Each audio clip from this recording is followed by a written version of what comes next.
बदलना चाहो भाग्य, बहुत आसान है रास्ते अब रोजगार के वास्ते। तो नमस्कार। पिछले 5 जून 2020 को भारत सरकार द्वारा एक ऑर्डिनेंस जारी किया गया जिसका नाम था farmers produce trade and commerce promotion and facilitation ordinance 2020। इस ऑर्डिनेंस से पूरे देश में मंडियों का जो ढांचा था उसमें आमूलचूल परिवर्तन किया गया है। और जो किसानों की एक बहुत पुरानी मांग थी कि उन्हें कुछ ही व्यापारियों को मंडियों में बेचना पड़ता है और वो कार्टेल बना लेते हैं और उनको उचित मूल्य नहीं मिलता है, तो भारत सरकार ने ये पूरा ऑर्डिनेंस जारी करके किसानों की पुरानी एक बहुत बड़ी मांग को पूरा किया है। पर धीरे धीरे हम देख रहे हैं कि बहुत सारे जो वेस्टेड इंटरेस्ट के लोग हैं वो किसानों के हित संरक्षण के नाम पे इस प्रोग्रेसिव ऑर्डिनेंस का भी विरोध करने लगे हैं। अभी हमारे देश में कुछ एक ऐसी पद्धति बन गई है कि कुछ भी करो, चाहे अच्छा हो या बुरा, कुछ लोग उसका विरोध करेंगे ही करेंगे और बिना सोचे समझे करेंगे कि इसका क्या फ़ायदा हो रहा है या क्या नुकसान है। तो अभी लोग उसका विरोध कर रहे हैं कि ये किसान विरोधी है। अगर हम किसानों की तरफ से सोचें तो मेरे हिसाब से इससे अच्छी नीति कोई हो नहीं सकती, इससे अच्छा कोई कानून हो नहीं सकता है जहां भारत सरकार ने किसानों को पूर्णतः मुक्त किया है कि वो अपनी उपज कहीं भी बेचें।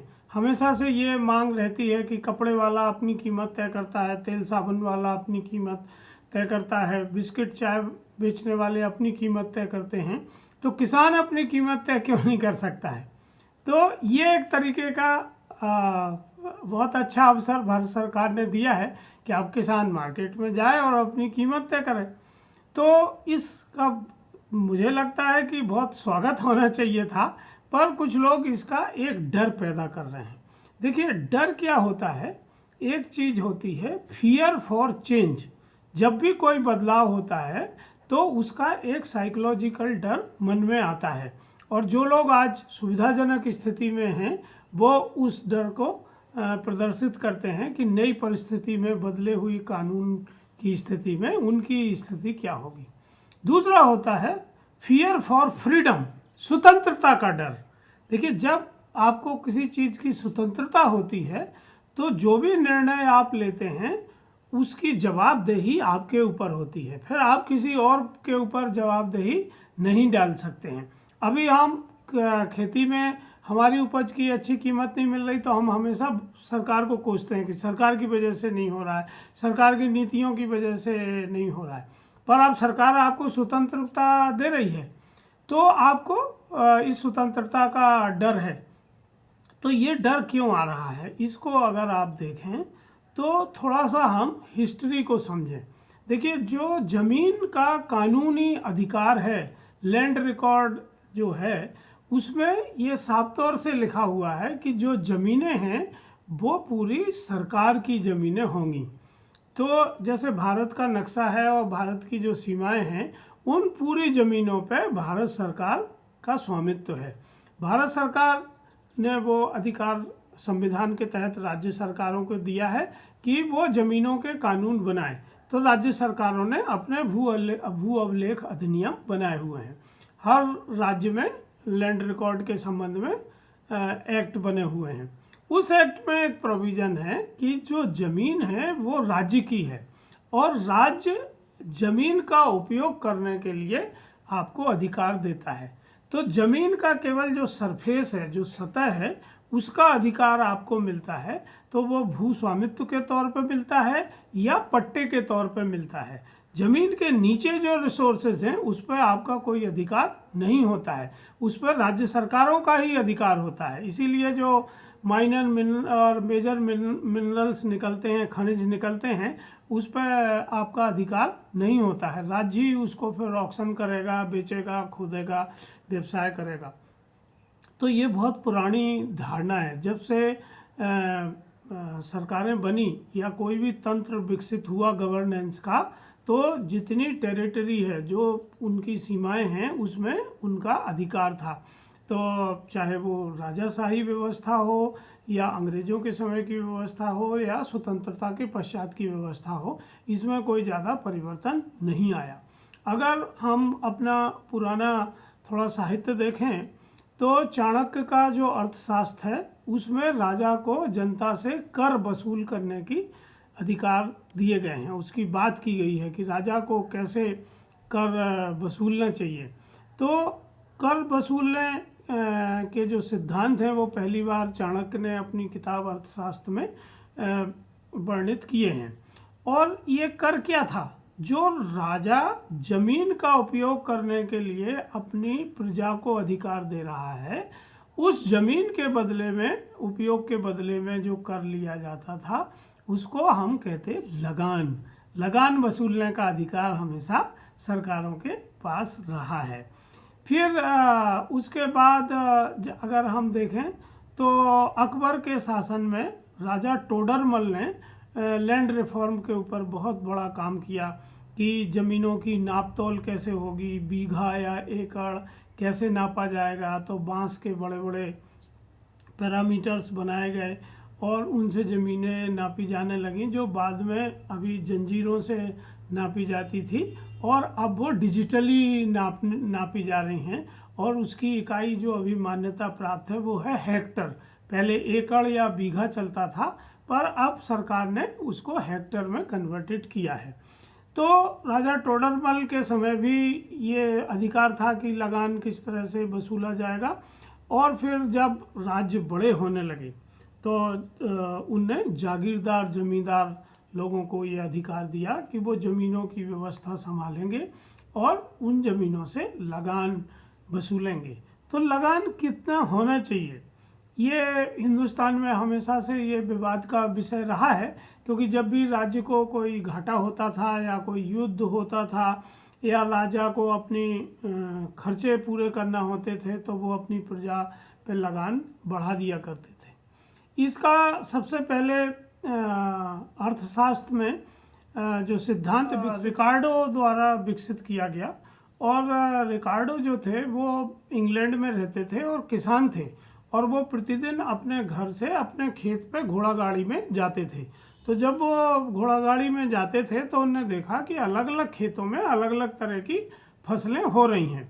और उनको एक पैटर्न समझ में आया कि जो गांव का अधिवास है, जहां लोग रहते हैं, उसके बाजू में जो खेत हैं उनमें सबसे महंगी फसलें होती हैं, फिर उससे सस्ती फसलें होती हैं, और उसके बाद लकड़ी काटने की व्यवस्था रहती है और फिर चारे की व्यवस्था रहती है। और इस भूमि उपयोग को उनने मापा और इसके आधार पर एक लगान का सिद्धांत विकसित किया, जिसको हम रिकार्डो के लगान सिद्धांत के तौर पर जानते हैं। इवन आज भी जो दुकानें अपने प्रोडक्ट की कीमत निर्धारित करती हैं तो वो भी इसी आधार पर निर्धारित करती हैं। जैसे आपने देखा होगा, अगर आप कॉफ़ी एयरपोर्ट पर पीते हैं तो आपको 250 से 300 रुपये तक एक मग के देना होते हैं। वही कॉफ़ी जब आप रेलवे स्टेशन पे पीते हैं तो आपको 30-35 रुपये में मिल जाती है। और वही कॉफ़ी आप जब कॉफ़ी कैफ़े डे या किसी और दुकान में जाके पीते हैं, बरिस्ता या किसी और में, तो भी वो 150-200 रुपये की पड़ती है। तो ये अलग अलग कॉफ़ी के दाम कैसे तय होते हैं? तो जो दुकानें बहुत स्ट्रेटेजिक पॉइंट पे होती हैं, जहाँ लोग बहुत आते जाते हैं, उनके दाम सामान्यतः ज़्यादा होते हैं। और जो दुकानें थोड़ा रिमोट एरिया में होती हैं, जहाँ कम ग्राहक आते हैं, उनके दाम थोड़ा कम होते हैं। तो ये रिकार्डो के लगान सिद्धांत की महत्ता आज भी है। और पहले आप देखते थे कि किसानों के बाद बहुत पैसा होता नहीं था, क्योंकि जो करेंसी थी उसका बहुत ज़्यादा चलन नहीं था। तो बार्टर सिस्टम था, वस्तु के बदले में वस्तुओं का आदान प्रदान होता था। इसीलिए जो गल्ला लिया जाता था वो गल्ले का एक हिस्सा लगान के तौर पर राज्य सरकारें लिया करती थी या राजा लोग लिया करते थे। जब अंग्रेज हिंदुस्तान में आए और उन्होंने यहाँ से बहुत सारा रॉ मटेरियल ब्रिटेन के कारखानों में भेजना शुरू किया। तो उनमें प्रमुख था कपास। कपास खरीदने और बेचने की जो व्यवस्था थी वो पहले किसी कानून के तहत नहीं थी। तो सबसे पहले बॉम्बे प्रोविंस में कपास बेचने खरीदने के लिए मंडी अधिनियम लाया गया और मंडी की व्यवस्थाएं शुरू की गईं। और जब धीरे धीरे इनको दूसरी फसलों पर भी लागू कर दिया गया और जब हमारा देश स्वतंत्र हुआ तो हमने उसी मंडी अधिनियम को अपना लिया और उसी के तहत हम लोग काम करते रहे। तो इससे क्या हुआ कि चूंकि जब संविधान बना तो कृषि का जो विषय है वो राज्य सूची में आया और ये राज्यों का विषय है। तो अलग अलग राज्यों में मंडी अधिनियम बनना शुरू हुए, पर इनमें बहुत सारी प्रॉब्लम्स थी। तो फिर भारत सरकार ने एक मॉडल मंडी अधिनियम समय समय पर विकसित करके राज्यों को दिए कि वो इसको अपनाएं और इसके हिसाब से अपनी मंडियों का रिफॉर्म करें। तो बहुत सारे राज्यों ने उसको अपनाया, बहुत सारे राज्यों ने उसको नहीं अपनाया। तो ये जो व्यवस्था मंडियों की बनी वो पिछले 70 साल से 75 साल से वैसे की वैसी चल रही है। इस बीच में आप देखेंगे कि जो हमारा प्रोडक्शन है, जो उत्पादन है, वो कई गुना बढ़ गया और कई क्रॉप्स में तो हम लोग पूरे विश्व में नंबर 1 हैं, जिनमें कई कमोडिटी का उत्पादन हमारे यहाँ सबसे अधिक होता है। तकनीकी भी बहुत सारी बदल गई, टेक्नोलॉजी भी नई नई आ गई, पर मंडियों की व्यवस्थाएं समहाउ उसी तरह चलती रहीं। और ये कैसे हुआ कि खेती, चूँकि पहले जब हम स्वतंत्र हो रहे थे और उसके बाद जिस तरह की जनसंख्या हमारी बढ़ी तो फूड सिक्योरिटी एक बहुत बड़ा इशू हमारे देश में बन गया कि खाद्य सुरक्षा होना चाहिए ताकि गरीबों को भूखों ना मरना पड़े। और कभी जब दुर्भिक्ष आता है या युद्ध की स्थिति बनती है तो देश में इतना पर्याप्त खाद्यान्न होना चाहिए कि हमें भूखों ना मरना पड़े। और हमारे देश के किसानों ने, हमारे देश के कृषि वैज्ञानिकों ने, और मैं यहाँ तक कहूँगा कि हमारे देश के जो व्यापारी हैं, जो कमोडिटी का या एग्री इनपुट बेचने का काम करते हैं, उनकी वजह से ये संभव हो पाया कि हमारे किसानों ने बहुत ज़्यादा प्रोडक्शन को बढ़ाया। नई नई तकनीकें, नए बीज, कृषि आदान, कृषि यंत्र, उन सबको लाए और इसमें समाज का बहुत बड़ा योगदान है। इसमें जो व्यापारी वर्ग है उनका बहुत बड़ा योगदान है। जबकि हमेशा से किसान को उचित मूल्य नहीं मिल रहा है, कम मूल्य मिल रहा है, तो हम हमेशा से व्यापारी को ही गाली देते रहते हैं कि व्यापारियों की वजह से ये हो रहा है या सरकार की वजह से ये हो रहा है। तो ये ऐसी स्थिति नहीं है। जब भी कोई चीज़ विकसित होती है तो उसमें सबका योगदान होता है, वो किसी एक व्यक्ति या किसी एक संस्था के भरोसे नहीं हो सकता है। फिर जब फूड सिक्योरिटी का जो कानून बना, इसेंशियल कमोडिटी एक्ट, अत्यावश्यक वस्तु अधिनियम, तो उसमें व्यापारियों को ये रिस्ट्रिक्शन कर दिया गया कि किसी भी कमोडिटी का वो एक पर्टिकुलर स्तर तक ही भंडारण कर सकते हैं और बाकी भंडारण राज्य सरकारों के पास या केंद्र सरकार के पास होगा। तो उस समय एमएसपी, न्यूनतम सपोर्ट प्राइस का कंसेप्ट आया और किसानों से गल्ला खरीदा जाने लगा। तो सरकार शुरू में केवल कुछ ही कमोडिटी के लिए एमएसपी जारी करती थी और वो फूड सिक्योरिटी के लिए गेहूं, चावल जैसी चीज़ें खरीदती थी, जो अब काफ़ी बड़ा दायरा हो गया। और सरकार एमएसपी इसलिए जारी करती थी कि अगर बाजार, मान्यता यह है कि सामान्यतः जो बाजार है वो एमएसपी के ऊपर ही बिकेगा और अगर बाजार कभी एमएसपी के नीचे जाता है तो सरकारें एमएसपी पे वो गल्ला खरीद लेंगी। पर ऐसा नहीं हुआ व्यवहार में उल्टा कि एमएसपी का दाम ज़्यादा है और बाजार का दाम उससे कम रहता है। तो जब भी एमएसपी पे सरकार जितना खरीदना चाहती है उतना खरीद लेती है, जो किसान बच जाते हैं उन्हें मंडी में बेचना पड़ता है। तो उन्हें हमेशा ये लगता है कि उनको मंडी से कम दाम मिल रहे हैं और इसीलिए ये मांग हमेशा से रही है कि मंडियों में रिफॉर्म की ज़रूरत है। तो खेती को क्योंकि क्या हुआ है कि खेती में जो प्राइस है वो बहुत करके पॉलिसी के ऊपर निर्भर करती है कि भारत सरकार का जो भंडार है उसमें से वो कितना खाद्यान्न मार्केट में डालेंगे, कब कमोडिटी को एक्सपोर्ट करने की अनुमति देंगे या कब बाहर से कोई कमोडिटी इंपोर्ट करेंगे। तो इसका रेट्स के ऊपर बहुत ज़्यादा असर होता रहा है। और ख़ासतौर से जो फल सब्जियों का मूल्य है उसका स्थानीय और नेशनल मार्केट पे भी बहुत प्रभाव पड़ता है और जो मांग और पूर्ति के सिद्धांत पर काम करता है। तो जब कोई वस्तु फल या सब्जी नहीं होती है तो उसके दाम बहुत ज़्यादा हो जाते हैं। जब बहुत ज़्यादा दाम हो जाते हैं तो सभी किसान उसको पैदा करना शुरू करते हैं, तो पूर्ति बढ़ जाती है तो फिर दाम कम हो जाते हैं। जब दाम कम हो जाते हैं तो किसान फिर उसका उत्पादन बंद कर देते हैं, तो फिर मांग बढ़ने से फिर दाम बढ़ जाते हैं। तो ये ऐसे जिग-जैग में उसका ग्राफ चलता रहता है। और इससे क्या है, किसानों के मन में ये बात आ गई है कि उनको उसका उचित मूल्य नहीं मिल रहा है। और ये सही भी है कि जिस तरह से दूसरी चीज़ों के दाम बढ़े हैं, वस्तुओं के दाम बढ़े हैं, खाने पानी चीज़ों के दाम बढ़े हैं, दवा दारू के दाम बढ़े हैं, शिक्षा में जिस तरह का व्यय होता है, कपड़ा लत्ता खरीदने में जिस तरह का व्यय होता है, या सरकार में जो नौकरी करते हैं या प्राइवेट सेक्टर में जो नौकरी करते हैं उनकी आमदनी जिस रेशियो से बढ़ी है, किसान की आमदनी उस रेशियो से नहीं बढ़ी है। और इसका कारण क्या रहा कि किसानों को हमेशा सरकार ने बहुत प्रोटेक्ट करके रखा और वो ऐसा मानते रहे कि जैसे कोई बच्चा होता है ना, छोटा बच्चा, जब माता पिता उसको बहुत प्रोटेक्टेड कर देते हैं, उसको बाहर नहीं जाने देते हैं, कोई निर्णय नहीं लेने देते हैं, अपने मन से वो कुछ कर नहीं सकता है, तो जब वो बड़ा होता है तो उसका बौद्धिक विकास उतना नहीं होता है। उसी तरह हमारी खेती का रहा कि अनुदान दे दे के कि हम खाद बीज दवाई का अनुदान देंगे, हम MSP देंगे, और दोनों तरफ से उसको ऐसा घालमेल बनाया कि हमें प्राइस को भी कंट्रोल करना है, हमें मुद्रास्फीति को भी कंट्रोल करना है, और हमें किसान को भी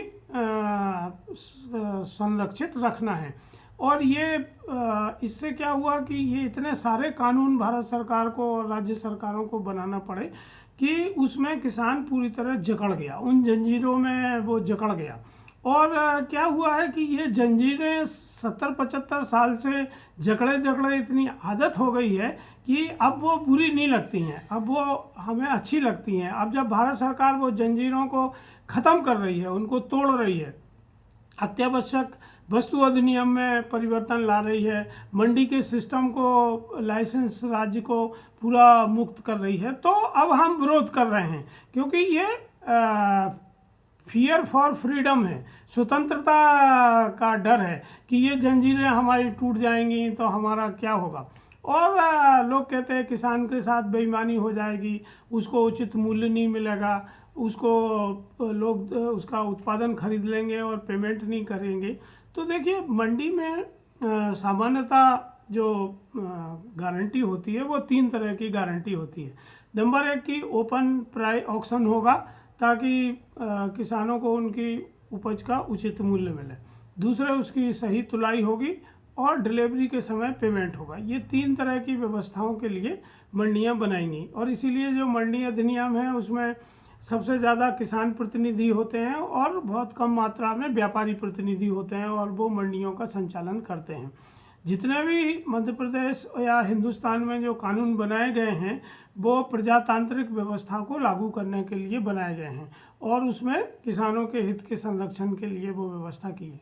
पर अगर आज हम मंडियों को देखें कि वो किस तरह से संचालित हो रही हैं, तो जिसको हम ओपन ऑक्शन कहते हैं वो क्या है कि जब कोई एक्सपोर्टर, होलसेलर या प्रोसेसर जो अधिकतम कीमत पर खरीद रहा है और जिसको ये मंडी के व्यापारी को बेचना है, उससे कम कीमत पर किसान से खरीदा जाता है।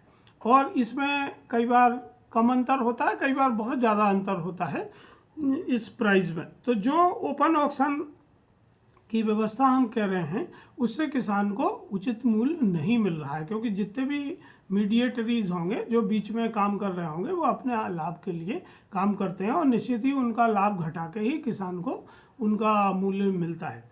दूसरे जो जहाँ तक तौल की व्यवस्था है, अधिकांश मंडियों में क्विंटल क्विंटल तौला जाता है। वहाँ ऐसा नहीं होता कि एक साथ भरी ट्रॉली तौल लें या फिर खाली करके तौल लें। तो जब हम क्विंटल क्विंटल तौलते हैं तो 300-400 ग्राम का झटका लगाते हैं और ये फेयर तुलाई नहीं होती है, इसमें किसान का नुकसान ही होता है। फिर जब पेमेंट की बात आती है तो एक्ट में यह है कि तत्काल भुगतान होना चाहिए।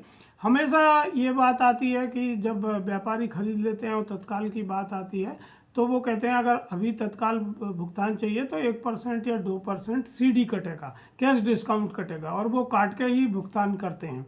तो इस तरह की जो गारंटी मंडी एक्ट में है वो उसका उद्देश्य पूरा नहीं हुआ है। इसीलिए आज किसानों को इतनी सारी व्यवस्थाओं की बात के बावजूद भी बहुत सारी समस्याओं का सामना करना पड़ता है, और इसीलिए मंडियां एक तरीके से किसानों के शोषण का अड्डा हो गई, और वहाँ किसानों के जो बेचने की व्यवस्था है उसका दुरुपयोग होने लगा। दूसरे कि जिस तरह से कमोडिटी का वॉल्यूम बढ़ा है और जिस तरह से जिस मात्रा में अब सामग्री आ रही है उसके लिए मंडी यार्ड बहुत छोटे पड़ जाते हैं, और हम देखते हैं कि कई मंडियों में 3-3, 4-4 किलोमीटर लंबी लाइनें लग जाती हैं। किसानों का माल खरीदने में 5-5, 7-7 दिन लग जाते हैं और उसकी तुलाई व्यवस्था विधिवत नहीं होती। तो ये अव्यवस्थाएं क्यों हो रही हैं? क्योंकि बेचने वाले ज़्यादा हैं और जगह छोटी है।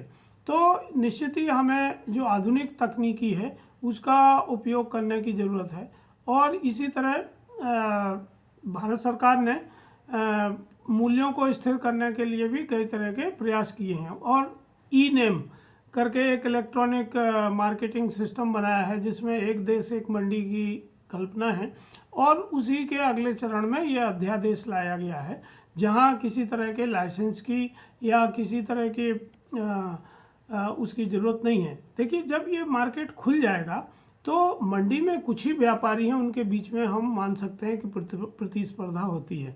जब ये ओपन होगा तो सभी दूर प्रतिस्पर्धा होगी। किसान अकेला गल्ला नहीं बेचता है, इसके अलावा भी बहुत सारे निर्णय करता है। उनको अपने लड़के या लड़की की शादी किससे करना है, उनको कौन सी फसलें बोना है, उनको अपने बैल या ट्रैक्टर या कौन सी मशीन उपकरण खरीदना है।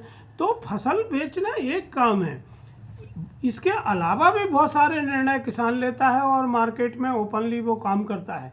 तो अगर ये हम कहें और ये मान के चलें कि किसान जब फसल बेचेगा तो उसको पता नहीं चलेगा कि क्या कीमत है, या वो अपना पेमेंट लिए बिना वो उत्पाद दे देगा, मैं ऐसा नहीं मानता हूँ। ऑन द कॉन्ट्रेरी, अगर ये किसान का जो उत्पाद है वो क्वालिटी के साथ बिकेगा, A grade, B grade, C grade, तो उनको ज़्यादा फायदा होगा और ज़्यादा कंपटीशन होगा, ज़्यादा खरीदारों के बीच में कंपटीशन होगा, तो उनको ज़्यादा प्राइस मिलेगा। और आज देखिए DTH का ज़माना है, डायरेक्ट टू होम। पूरा इंटरनेट, सोशल मीडिया या टेलीविज़न के थ्रू जो शहरों में दिल्ली, बॉम्बे या भोपाल में बैठ के जो लोग कार्यक्रम देखते हैं या जानकारी रखते हैं, वही मोबाइल के थ्रू आज हर किसान के हाथ में है और किसान उसकी जानकारी रख रहा है। तो आज का किसान मदर इंडिया के समय की फिल्म का किसान नहीं है, और वो गांव आज का गांव नहीं है जिसकी हम कल्पना करते हैं। आज गांव भी उतना ही कॉम्पिटिटिव हो गया है जितना शहर कॉम्पिटिटिव है। वहाँ के बच्चों के, वहाँ के किसानों के, उनके भी उतने ज़्यादा उम्मीदें हैं, एस्पायरेशंस हैं कि वो अच्छी लाइफ स्टाइल जिएँ, उनके बच्चे अच्छे स्कूलों में पढ़ें, उनकी लाइफ स्टाइल अच्छी हो, और ऑफकोर्स खेती लाभ का धंधा हो। क्योंकि जब तक हम इसको जकड़ के रखेंगे और किसानों को इन जंजीरों से बाहर नहीं निकालेंगे और उनको डराते रहेंगे कि अरे तुम बेच दोगे तो ये हो जाएगा, वो हो जाएगा, ये वेस्टेड इंटरेस्ट के जो लोग हैं उनकी कहानियां हैं। मुझे नहीं लगता कि इससे कोई डर किसान के मन में होना चाहिए। और जब भी कोई धोखाधड़ी होती है, जब भी कोई वो होता है, तो सरकार वहाँ है, उसकी व्यवस्था वहाँ है, उसके लिए कानून वहाँ है, उनका उपयोग किया जा सकता है। और किसान जमीनें बेचते हैं, संपत्ति बेचते खरीदते हैं, बहुत सारी चीज़ें करते हैं जिसमें लेन देन होता है। तो अकेला कमोडिटी के लेन देन के लिए इतना ज़्यादा रिस्ट्रिक्शन होना आज आधुनिक युग में उचित नहीं है। और किसानों का बहुत बड़ा पैसा बेचने खरीदने में लगता है। देखिए, मैंने उज्जैन के लिए एक गणित तैयार किया था कि किसान का लगभग 1 क्विंटल गल्ला मंडी के थ्रू बेचने में 42 रुपये खर्चा होता है और व्यापारी का लगभग 148 रुपये खर्चा होता है मई मंडी टैक्स के मंडी के थ्रू खरीदने में। तो उज्जैन जिले में जो मार्केटेबल सोयाबीन सरप्लस है उसके बेचने और खरीदने का जो खर्चा है वो लगभग 400 करोड़ रुपए साल का होता है। अब एक कमोडिटी का, एक जिले का बेचने खरीदने का खर्चा जो 400 करोड़ रुपए है, ये किसकी जेब से जा रहा है? अल्टीमेटली तो ये किसान की जेब से ही जा रहा है। और जितनी इनएफिशिएंट व्यवस्था हम रखेंगे, जितनी लंबी हम वितरण प्रणाली रखेंगे, सप्लाई चेन बनाएंगे, उनके पूरे खर्चे किसान से ही काटे जाते हैं। तो ये कहना कि किसान का प्रोटेक्शन है, उनके हित में आज की व्यवस्था चल रही है, ये बिल्कुल भी सही नहीं है। और मंडी का रिफॉर्म होना चाहिए, किसानों को आगे आना चाहिए, किसान संगठनों को आगे आना चाहिए, किसानों को एजुकेट करना चाहिए। उनको अगर हम ये कहें कि सड़क पर दुर्घटनाएं होती हैं इसलिए हम सड़क पर नहीं चलेंगे, ये कोई तरीका नहीं है ज़िंदगी जीने का। और आधुनिक समय में हमें आगे आके भारत सरकार ने जो हमें एक मौका दिया है उस अध्यादेश का लाभ उठाना चाहिए। और ये अध्यादेश इतनी आसानी से लागू होने वाला नहीं है, क्योंकि इसमें इंफ्रास्ट्रक्चर की ज़रूरत है, इसमें खरीदारों की मानसिकता बदलने की ज़रूरत है और इसमें किसानों की मानसिकता बदलने की ज़रूरत है। और ये ग्रेजुअली ही होगा। ऐसा नहीं है कि ओवरनाइट सभी मंडियां बंद हो जाने वाली हैं और सभी लोग बेरोजगार हो जाने वाले हैं, या किसानों का ओवरनाइट अलग तरीके से सामग्री बिकने लगेगी। ये बहुत स्लो प्रोसेस है और मार्केट अपने हिसाब से काम करता है। तो चूँकि भारत सरकार ने बिना बड़े आंदोलन के ये व्यवस्था लागू कर दी है, तो उसका मूल्य हम नहीं समझ रहे हैं। जब हमें कोई भी चीज़ बिना परिश्रम के मिल जाती है तो उसका मूल्य हम नहीं समझते हैं। देखिए, जब पंचायती राज व्यवस्था लागू की गई तब भी वो बिना आंदोलन के ही लागू हुई थी, और आज पंचायती राज व्यवस्था का क्या असर हो गया है ग्राउंड के ऊपर। तो हमें ये समझना चाहिए कि ये कानूनों में जो बदलाव है, जो इतने सालों से अपेक्षित था, वो आज हो रहा है। तो उसका खुले दिल से स्वागत करना चाहिए और अपने बिहेवियर को, अपने डरों को बदल के हमें नई व्यवस्था में काम करना चाहिए। तो मुझे उम्मीद है कि इससे किसानों को ज़रूर लाभ होगा और खेती लाभ का धंधा बनेगा। धन्यवाद।